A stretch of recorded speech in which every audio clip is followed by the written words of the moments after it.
अस्सलाम वालेकुम। आप कराची जाएं और फिर मनोड़ा ना जाएं, ये कैसे हो सकता है। एक कश्ती में बैठ गए हैं, किराया उसके हवाले किया है। कश्ती वाले ने बड़े आराम से कश्ती को अपने रास्ते पे डाल लिया है।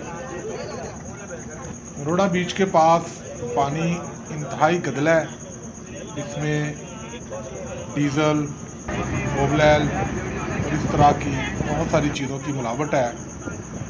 अतराफ में कश्तियाँ खड़ी हैं बेशुमार, हर रंग की, हर तरह की और हर साइज़ की।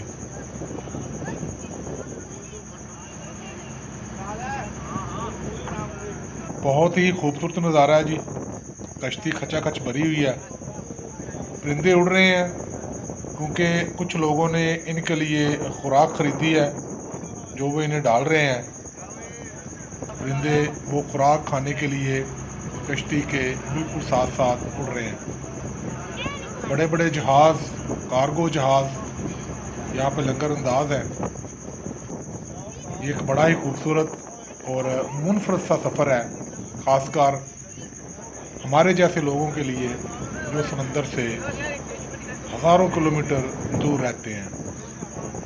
ये देख रहे हैं जी, परिंदे अपनी खुराक के लिए इंसानों के बिल्कुल ये करीब आ रहे हैं।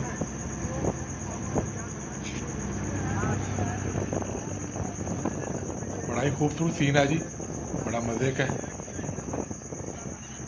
लोग यहाँ पे बैठे हुए हैं, अपनी फैमिलीज के साथ हैं, बच्चों के साथ हैं और तकरीबन देखा जाए तो पूरे पाकिस्तान की नुमाइंदगी यहाँ पे मौजूद है। तकरीबन बहुत ही खूबसूरत परिंदे, इनकी उड़ान देखें जी। आप लाइव देखते तो मज़ीद मज़ा आता। मेरा मोबाइल ज़रा थोड़ा सा इतना ख़ास नहीं है जो ये रिज़ल्ट कवर कर सकता, लेकिन जैसे ही कोई इसको खाने वाली चीज़ फेंकते हैं तो परिंदे झपट पड़ते हैं। अब हम आ गए हैं जी तरफ थोड़े से खुले समंदर में।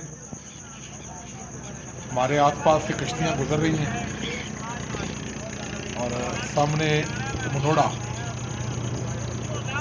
आज तकरीबन 2008 में मुसाफिर आया था जी यहाँ मनोड़े पहली बार, और अब दोबारा आना हुआ है। इंशाल्लाह किस्मत में हुआ तो फिर भी आएंगे, क्योंकि सफ़र करना मुसाफिर को पसंद है।